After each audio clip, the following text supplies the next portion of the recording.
கதை எழுந்து வரும் கோவில் மன்றத்தில் ஆவலோடு ஹனுமன் வந்தான் பக்தர் கூட்டத்தில்.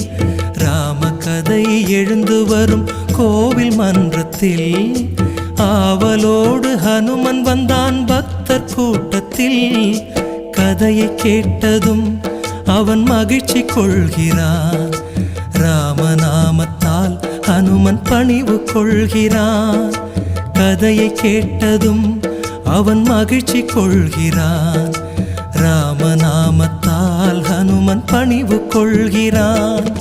ராம கதை எழுந்து வரும் கோவில் மன்றத்தில் ஆவலோடு ஹனுமன் வந்தான் பக்தர் கூட்டத்தில்.